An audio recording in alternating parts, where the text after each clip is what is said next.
আসসালামু আলাইকুম।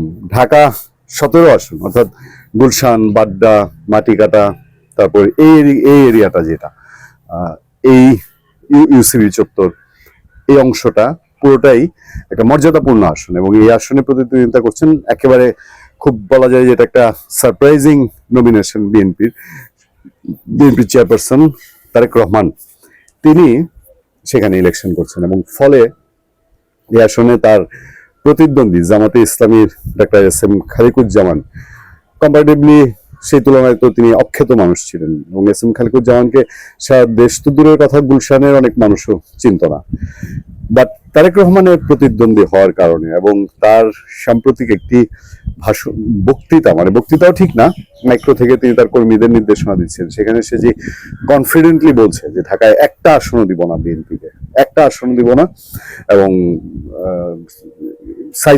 সাইজ করে ফেলবো, এই যে একটা বক্তব্য তার ভাইরাল হয়েছিল, তারপর থেকে খালিকুজ্জামানের প্রতি অনেকে চোখ পড়ে এবং সমালোচকরা বলেন যে এখানে অন্য কোনো মেকানিজম আছে কিনা। এবং বিএনপির দিক থেকে এখন অভিযোগ করা হচ্ছে, আলাপচারিতা আছে, চারদিকে পত্রপত্রিকায় রিপোর্ট হচ্ছে যে ঢাকার 17 আসনে দেশের বিভিন্ন অঞ্চল থেকে ভোটার ট্রান্সফার করা হয়েছে, বিভিন্ন জায়গা থেকে ভোটার এনে ওখানে বাড়ানো হয়েছে, ফলে সেই জায়গায় জামাত জানে ভেতরকার এই ইঞ্জিনিয়ারিংটা তারা করতে পেরেছে সফলভাবে, এই জন্য ওখানে জেতার ব্যাপারে কনফিডেন্ট। তবে এবার এই তারেক রহমানের প্রতিদ্বন্দ্বী ডাক্তার এস এম খালিকুজ্জামান এমন এক কাণ্ড করলেন, আমার কাছে গত কয়েকদিনে তার বক্তব্য এবং বডি ল্যাঙ্গুয়েজ দেখে আমার মনে হচ্ছে যে তিনি বোধহয় একটু অহমিকায় ভুগছেন। আমি বলছি এই কারণে যে তার মধ্যে একটা মনে হয় যে বিজয়ী ভাব, তারেক রহমানকে হারিয়ে ফেলছি। বাংলাদেশে দলীয় প্রধানদের হারানোর রেকর্ড আছে।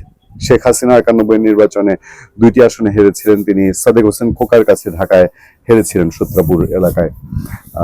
এরকম রেকর্ড নাই তা না, তবে জিয়া পরিবারে বেগম খালেদা জিয়া এবং জিয়াউর রহমানের পরাজয়ের রেকর্ড নাই। সেক্ষেত্রে তারেক রহমান যদি কোনো কারণে পরাজিত হন, তাহলে জিয়া পরিবারের এটা পরাজয়ের নতুন রেকর্ড হবে।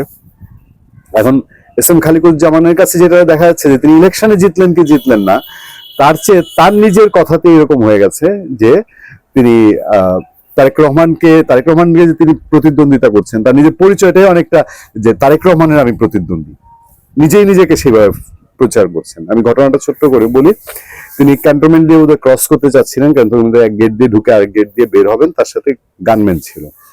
ক্যান্টনমেন্টের স্বাভাবিকভাবে নিরাপত্তার দায়িত্বে যারা থাকেন তারা তাকে আটকেছেন এবং বলছেন যে আগ্নেয়াস্ত্র নিয়ে ক্যান্টনমেন্ট দিয়ে যাওয়া যাবে না।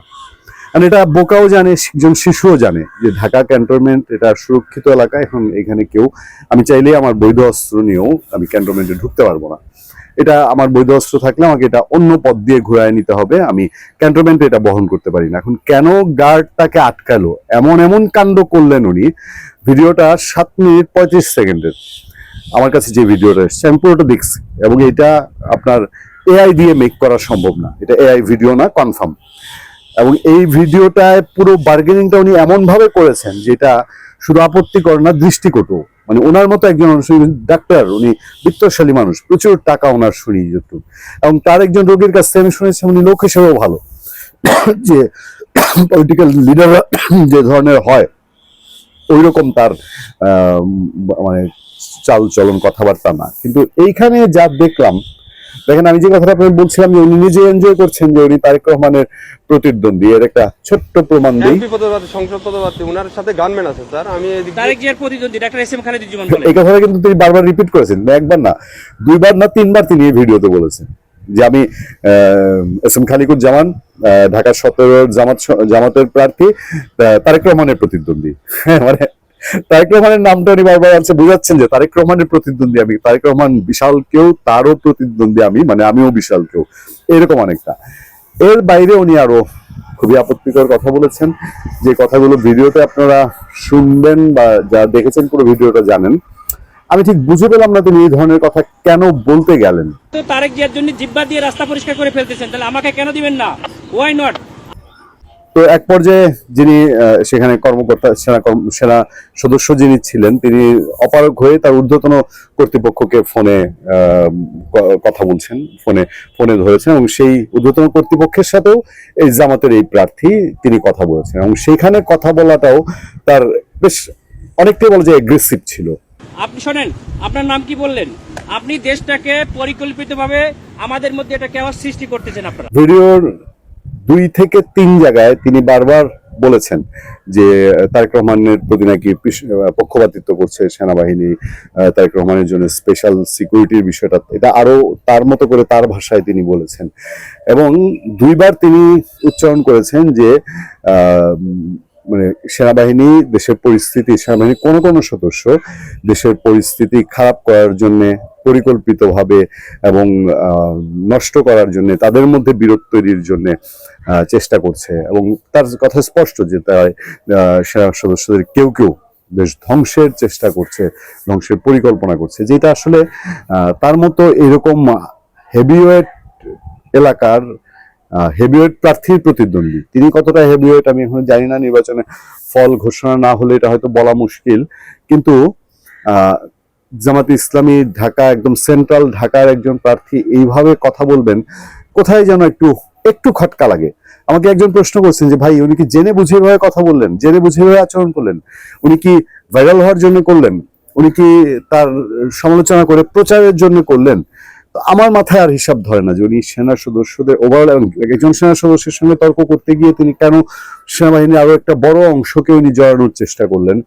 আমার কাছে এটুকুই খটকা লাগে যে ওনাদের যারা স্নেহধন্য ছেলে পেলে এনসিপিতে আছে, ইনকিলাব মঞ্চে আছে, এরা তো সেনাবাহিনী নিয়ে আপত্তিকর কথাবার্তা বলে, এমনকি নেতৃবৃন্দ তাদের এইরকম অ্যাটিচিউড বলে বা তারা এরকম সেনাবাহিনী নিয়ে অ্যাগ্রেসিভ হয়ে যায় বলে বারবার উনি এই কথাও বলছে যে আমি সেনাপ্রধানের প্রশংসা করেছেন, সেনাপ্রধানের উনি প্রশংসা করছেন, কিন্তু প্রশংসা করেও তিনি বলছেন যে সেনাপ্রধানের কাছে তিনি নাকি বিচার দিবেন এইখানে যেগুলো হচ্ছে। তার ভাষায় হলো যে এটা খুব স্বাভাবিক, মানে তিনি চাইলেই, জামাতের মানুষ বলেই তিনি চাইলেই অস্ত্র নিয়ে ঢাকা ক্যান্টনমেন্ট অতিক্রম করে ফেলতে পারবেন এবং তাকে কেউ বাধা দিতে পারবে না।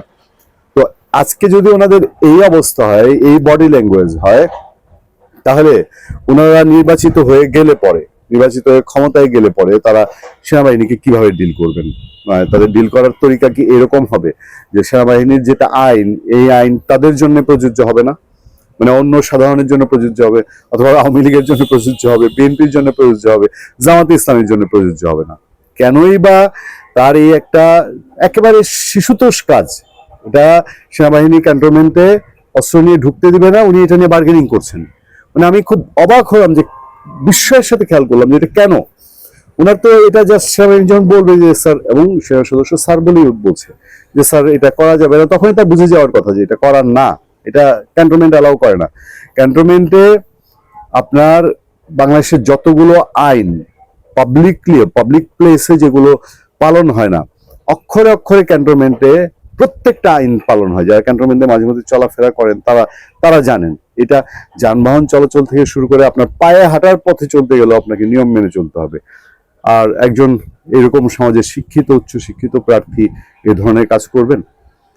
ভালো থাকবেন, সুস্থ থাকবেন। আপনার সাথে আমি আতিক রহমান, পূর্ণিয়া।